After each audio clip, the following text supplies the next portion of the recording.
Olá, meus amores e minhas amoras, tudo bom?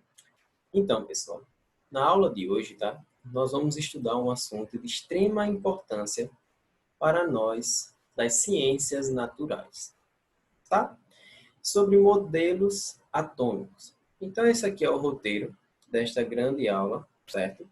Nessa primeira aula, eu dividi esta aula em duas. Nesta primeira aula, pessoal, nós vamos estudar até Thomson, tá? Depois, na outra aula, nós vamos ver de Rutherford e até a estrutura geral de um átomo. Primeiramente, vamos entender esse nome aqui, ó, modelos atômicos, certo? Pessoal, para vocês entenderem, modelos atômicos é nada mais, nada menos do que uma história sobre como a humanidade foi evoluindo. Por que uma história, como a humanidade foi evoluindo?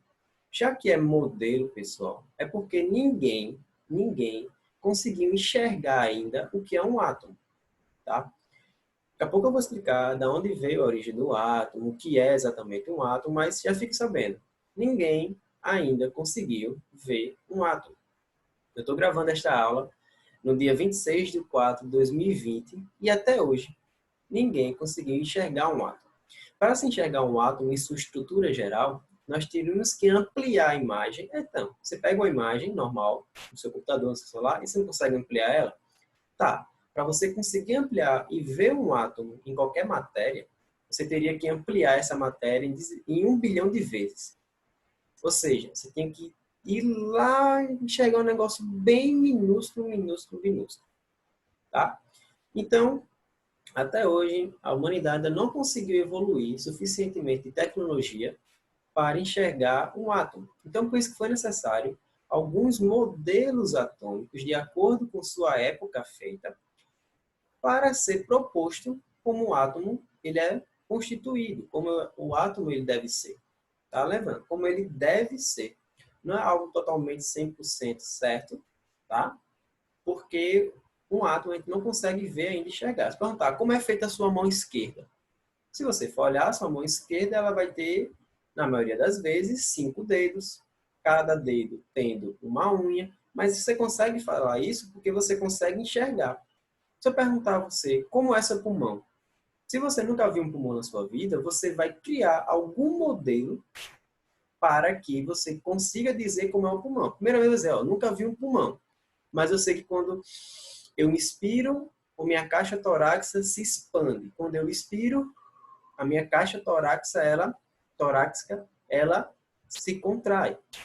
Então, eu posso propor uma coisa, não, então um pulmão ele deve ser elástico, porque ele consegue ir e consegue voltar. Isso você vai evoluindo à medida que você vai estudando, tá? Então, o modelo atômico é basicamente a mesma coisa, só que com algo bem microscópico. Tranquilo? Então, os modelos atômicos, eles vêm lá do berço da civilização, ou seja, do berço da democracia da humanidade. Você pensou aonde? Grécia, exatamente. Agora eu vou mostrar uma foto a vocês, uma imagem, melhor dizendo, foto não, uma imagem, de um monte de cientista há 2.500 anos atrás, tá? Oxi, professor, você não disse que eram cientistas? São. Os primeiros cientistas da humanidade, pessoal, foram exatamente os filósofos, tá? Os filósofos, ao se reunirem ou ao ficarem devagando sobre tudo ao seu redor, eles propunham modelos de como tudo funcionava, tá? E não foi nada diferente para a constituição da matéria. Tranquilo? Primeiramente, pessoal, os filósofos gregos se preocupavam em encontrar uma explicação sobre a constituição da matéria. Aristóteles e Empédocles, falavam que a matéria tinha uma continuidade, ou seja, a matéria não tinha um limite, ela sempre, de uma forma, partia para outra. Então, a matéria ela sempre se constituía, ou seja, a minha mão é uma matéria, e ela podia se formar num pé, mas com os mesmos elementos ou matéria que constituía ela, que tem na mão, iria formar um pé. Ou seja, ele assumia a ideia de que a matéria nunca iria acabar. Tranquilo? Aí chegaram os 4 filósofos que começaram a juntar os 4 elementos como matéria primordial para a formação de todas as outras, como o fogo, a água, a terra e o ar, que eles formavam um losango dos elementos. Tranquilo? Só que, um tempo mais à frente, um momentinho. Esses 4 elementos, os alquimistas pegaram essas ideias, ou seja, quem foram os alquimistas? Lembra lá? Foram os primeiros químicos. Eles eram que, a partir dos seus desejos, seus anseios de encontrar um elixir da vida eterna ou da pedra filosofal e transformar metais menos nobres em metais nobres, como, por exemplo, o ouro, que foram feitas reações químicas para tal, que na época eles não sabiam que era nem a química e nem uma reação. Só que eles, com essa ideia de continuidade da matéria, eles queriam obter essas duas coisas, que era a pedra filosofal, que ia dar o elixir da vida eterna a eles, e transformar metais mais simples em ouro. Então, eles que foram os primeiros químicos advindo de experimentos, só que eles utilizavam as ideias de Aristóteles e Empédocles, onde constituíam os 4 elementos da continuidade da matéria, e toda a matéria era constituída desses 4 elementos, formando o losango dos elementos. Tá? Só que mais à frente agora, chegou 2 carinhas, Leucipo e Demócrito. Leucipo era o mestre e Demócrito o aprendiz, que falaram sobre a matéria descontínua. Pessoal, pensa comigo. Olha ao seu redor. Veja o quanto de coisa, quantos objetos há ao seu redor. Eu vou falar o que estão aqui no meu redor, basicamente agora. Um ventilador, um espelho, a parede, uma lâmpada, um interruptor de lâmpada, um guarda-roupa, uma cama, uma cortina, banco, roupa, eu. Pessoal, são várias as matérias que estão ao nosso redor. Você nunca se perguntou do que eles são feitos? Ou como ela é constituído? Ou como ela é organizada?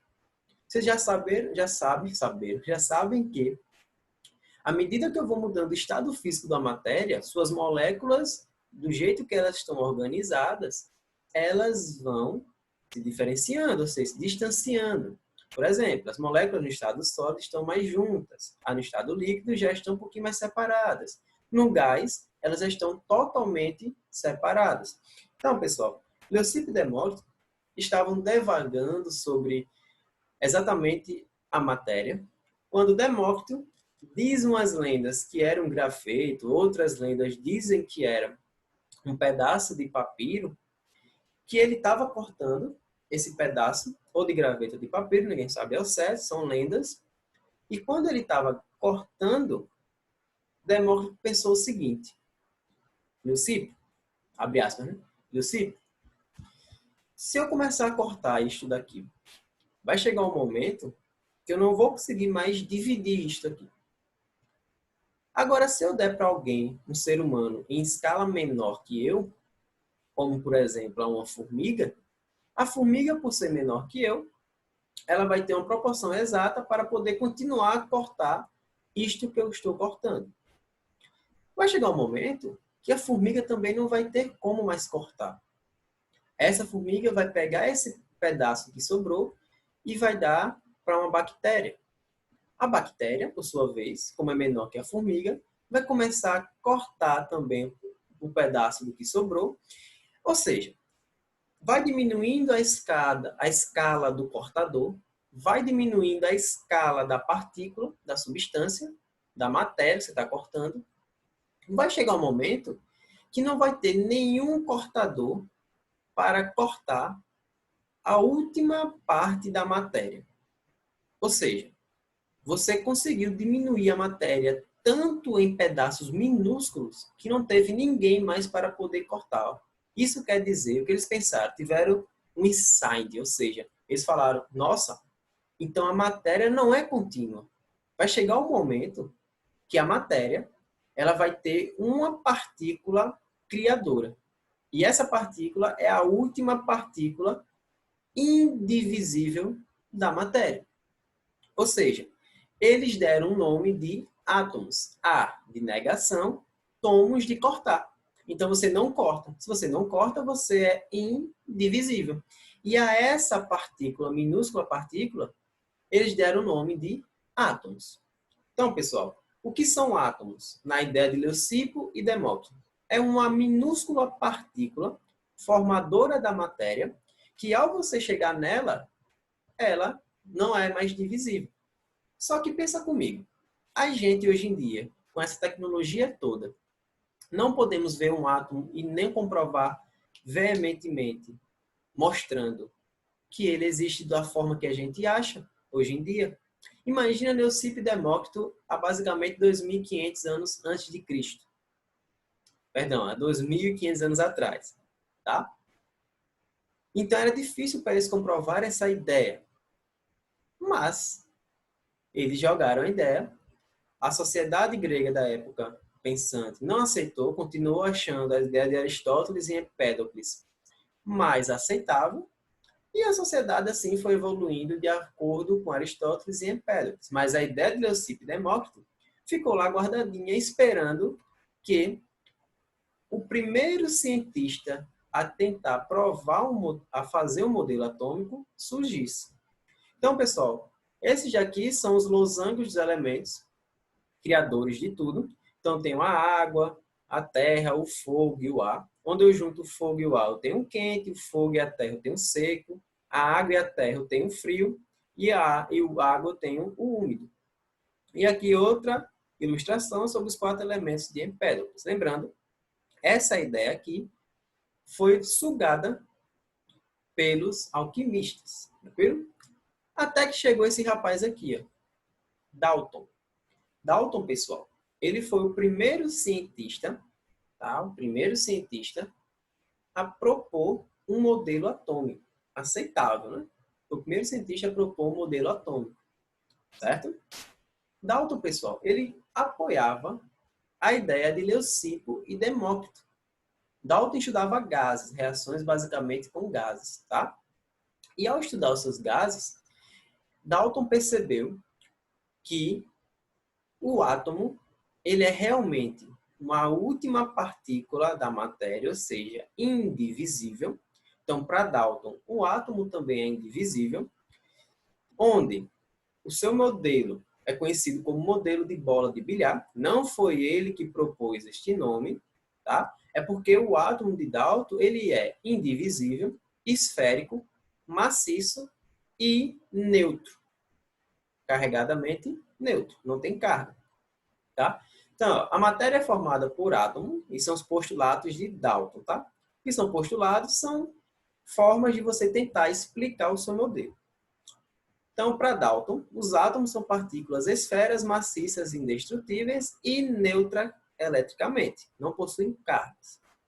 Os átomos, pessoal, de elementos químicos diferentes, apresentam-se com massa, tamanho e propriedades químicas e físicas diferentes.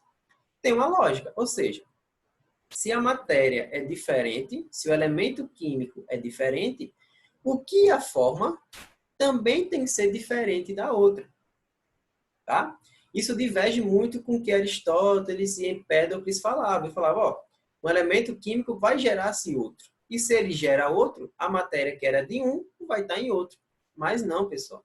A gente já sabe hoje em dia que, Dalton também já sabia, tanto que ele fez esse postulado, que elementos químicos diferentes, os seus átomos, ou seja, as partículas criadoras deles, têm que ser diferentes, têm que possuir massa, propriedades, estruturas diferentes. Tranquilo? De acordo com o Dalton também, as substâncias, pessoal, são formadas pela combinação de elementos numa proporção de números inteiros e essa proporção tem que ser fixa. Dalton comprovou aqui, pessoal, a ideia de Lavoisier e de Proust. Qual a lei de Lavoisier? Na natureza, nada se perde, nada se cria, tudo se transforma. E a lei da conservação de massas. Ora, se eu tenho elementos químicos que ao se formarem e ao se juntarem para formar os produtos, essa combinação tem que ter uma proporção de números inteiros e fixas. Quem dava essa proporção de números inteiros e fixas? Proust. Tá? Então, Dalton, com seus postulados, eles comprovaram a base da química, que são a lei de Lavoisier, que é considerado o pai da química moderna, e a lei do Proust, lei das proporções. Tá bom? E o último postulado de Dalton também falava que um composto é formado pela combinação de átomos de dois ou mais elementos que se unem entre si, originando novas substâncias. Nessa também ele comprova a lei de Lavoisier, como eu falei anteriormente. Tá bom, pessoal? Então, esses foram os postulados de Dalton, só que olha o que ele falou, que o átomo é uma partícula indivisível, tá? Esférica, maciça e indestrutível. Quando você falar modelo de bola de bilhar, foi o de Dalton. Tranquilo? Certo? Só que faz o seguinte comigo. Pausa o vídeo agora. Agora não. Deixa eu explicar o que eu quero que vocês façam. E depois vocês pausam o vídeo, tá? Quando eu terminar de explicar, vocês pausam o vídeo aula agora. Vocês vão pegar uns pedacinhos de papel, cortem eles, deixem em cima da cama ou em cima do caderno mesmo. Só os pedacinhos mesmo. Pegue uma caneta e faça movimentos com ela no seu cabelo. Façam isso por uns 30 segundos. Quando vocês terminarem de fazer esse movimento, vocês tiram a caneta do seu cabelo e passem por cima das folhas de papel. Anote o que acontece. Provavelmente, muito provavelmente, o que vai acontecer é o seguinte. A caneta vai atrair as folhas de papel cortadas para si. Mas espera aí, pessoal. Por que isso acontece? Ora, eu peguei uma matéria, que era a caneta, esfreguei ela no meu cabelo, que é outra matéria. Ao terminar, eu passei isso por cima da matéria, que é a folha de papel. Pessoal, se essas matérias são feitas por átomos diferentes, que são matérias diferentes, e esses átomos são carregadamente neutros, o que aconteceu para a caneta conseguir atrair a folha de papel? O modelo de Dalton não explica isso. É por isso que já vem outro quesito. À medida que a sociedade vai descobrindo as coisas, em um modelo, tá? Em um modelo, ele pode se tornar obsoleto e não ser mais utilizado para a sociedade à medida que a sociedade vai evoluindo. E na medida que a sociedade foi evoluindo, chegou esse rapaz aqui chamado de Joseph John Thomson, ou J.J. Thomson, para os íntimos dele, tá bom? O que foi que Thomson descobriu, pessoal?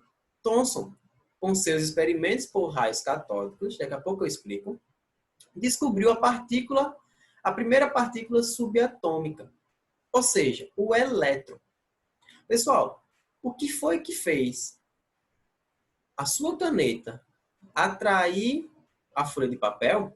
Foi porque ao você friccionar ela contra o seu cabelo, ela conseguiu ficar carregada eletricamente. Então, ela conseguiu atrair as folhas de papel. Só que pelo modelo de Dalton, isso não é explicado. Já pelo modelo de Thomson, conseguimos explicar isso por conta do advento do descobrimento do elétron. O ser humano agora descobriu que a partícula átomo, ela não tem mais a partícula significativa como não mais divisível. Se eu tenho uma partícula subatômica, isso quer dizer que eu tenho uma partícula que é menor do que o átomo. Então, é algo que forma o átomo também. Quem é que forma o átomo também? É o elétron. Então, o átomo agora, com Thomson, não é mais a sua essência da palavra. Não vale mais. A sua essência era o quê? Não divisível. Com Thomson, a gente só ficou com a palavra átomo porque a gente, por todo o contexto histórico, por toda a relevância que ela tem para a ciência. Mas a relevância do nome mesmo não vale mais agora a partir de Thomson. Por quê? Porque descobrimos uma partícula menor do que o átomo, que compõe o átomo, que é a estrutura do átomo, que é o elétron. Então, agora, se eu fosse dividir o átomo, eu iria conseguir dividi-lo e puxar para mim o elétron, que é menor do que o átomo. Entenderam? Então, agora com Thomson, ele descobriu a primeira partícula subatômica, que é o elétron. Beleza? Não foi ele que deu também esse nome de pudim com passas, foi um jornalista que escreveu na época uma crítica e disse que o modelo dele parecia com um pudim com passas. Primeiramente, pudim com passas ninguém iria comer, creio eu, né? Eu mesmo não como. pudim com passas. Olha, negócio aí. Mas gosto é gosto, então você pode querer comer também. Mas eu não comeria. Tranquilo? E como foi que Thomson descobriu esse elétron? Lembrando, Thomson não enxergou o elétron. Thomson muito menos chegou perto de descobrir e ver como é de fato um átomo, mas a partir de experimentos, a partir de modelos matemáticos e muito estudo, foi que Thomson conseguiu descobrir como seria agora um átomo. Como foi o experimento que Thomson fez? Foi através de raios catódicos. Ele não sabia a carga original desses raios, ele foi descoberto depois. Raios catódicos são nada mais, nada menos do que raios com feixe de luz de carga negativa. Ele tem esse vidro aqui, ou de quartzo, certo? Pode ser feito com dos dois. Aqui dentro tem vácuo, e ele pegava esse raio e bombardeava aqui dentro. Aqui tem um campo elétrico, pessoal. E exatamente esse raio era atraído para o lado positivo. Ora lá, para você ser atraído, você tem carga. Para você ser atraído para o lado positivo, pessoal, só tem uma explicação. Você tem que ser negativo. Porque cargas iguais, elas se repelem. Cargas diferentes se atraem. Então, para você ter um raio que é puxado para o lado positivo do campo elétrico, então, esse raio tem que ser de origem negativa. Para alguma coisa que é constituída de átomo ter carga negativa, o modelo de Dalton agora ficou obsoleto e o modelo de Thomson foi a euforia da época. Então, a partir de Thomson é que a gente tem, por exemplo, as televisões. As televisões, tirando suas proporções, é basicamente aquelas TVs de tubo, vocês já pegaram, que parecia um dinossauro, que era gigantesca, era basicamente o experimento de Thomson. Tá? Seguiu o mesmo princípio. Beleza? Então, como é o átomo de Thomson? Pessoal, o átomo de Thomson agora não é mais indivisível. Agora eu tenho partículas menores do que o átomo, que são chamados de elétrons, certo? E o átomo agora, ele vai ser esférico, certo? Onde o átomo central vai ter o que é chamado de núcleo, vai ter a carga positiva e o elétron vai estar encrustado nessa carga positiva. E a carga do elétron é sempre negativa.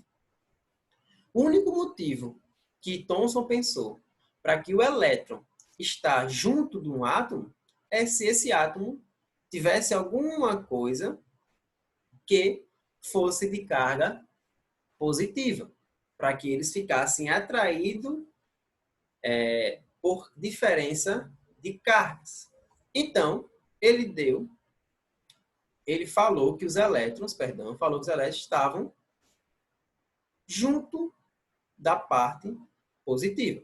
A parte positiva, galera, são os prótons, tá? Então, elétrons estariam encrustados nos átomos de carga positiva e os elétrons de carga negativa.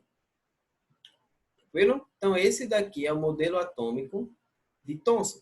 Aí, quando ele jogou essa imagem lá no seu artigo, o jornalista que fez a crítica olhou isso aqui e falou: isso aqui me lembra um pudim com passas. Mas, cada um é cada um, né? E ficou conhecido, então, como o modelo pudim com passas. Toda vez que vocês ouvirem falar em questões ou alguém falando sobre algum modelo de pudim com passas, lembra logo de Thomson, certo? Então, pessoal, a aula de hoje vai ficar até aqui, até Thomson. Foi muita informação, eu sei. Mas eu prefiro que, a partir de agora, quando eu for falar de Rutherford e mais adiante, vocês já saibam que os modelos não vêm para ficar 100%, eles vão se tornando obsoletos à medida que o ser humano vai evoluindo como sociedade, tá? Eu quero que vocês entendam a importância de cada modelo desse para a sua época, certo? Cada modelo desse, pessoal, teve uma certa importância na sua época. Mesmo ele se tornando obsoleto mais à frente, foi uma revolução que ele fez para nós para a tecnologia da época, ter descoberto esses modelos, cada cientista ter proposto esse modelo atômico. Tranquilo?